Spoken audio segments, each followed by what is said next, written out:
All this week, we've introduced you to the candidates running in the 32nd Congressional District. So we profiled the major Democrats in the race. New today, veteran Republican incumbent Pete Sessions.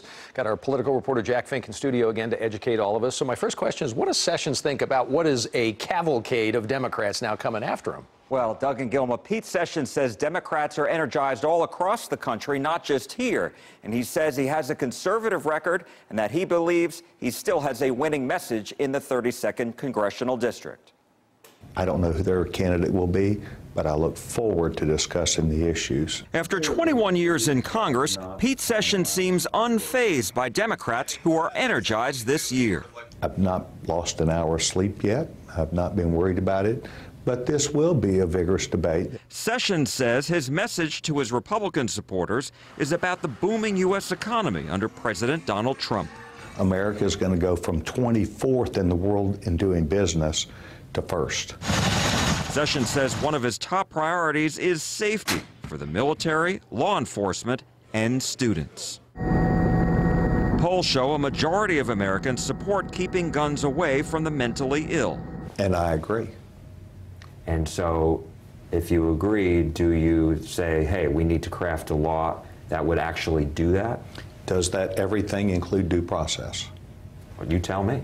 I think it does. Sessions says it was a lack of due process that led him and the Republican-led Congress to wipe out an Obama administration rule aimed at keeping guns away from the mentally ill.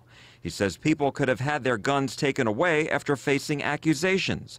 But Sessions says there is an important exception. Where someone clearly is a threat to someone else or themselves, and they exhibit that, especially in social media, that's enough to go to any court. Dreamers here to stay! Another priority for Sessions is immigration reform. When it comes to DACA recipients, he opposes a path to citizenship.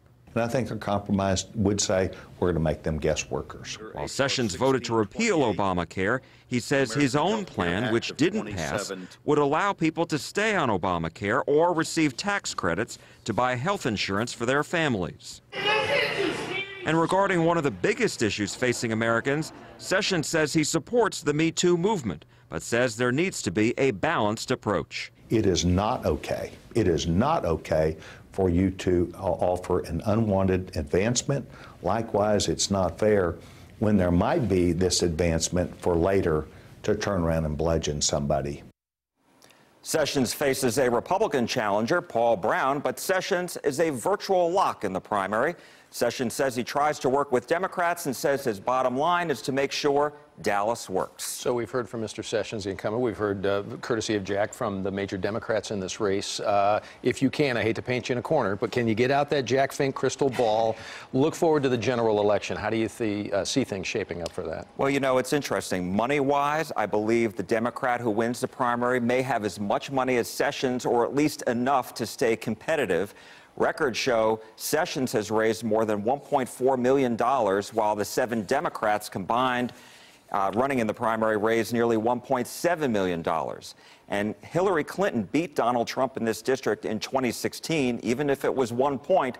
The question now is the Democrats are hoping they can actually repeat this and win in a non-presidential year. Just going to say that. Yeah. Non-presidential will be interesting to watch. It's a big race. Well, as we know, the Democrats are energized and are out voting right now. Yeah. Check.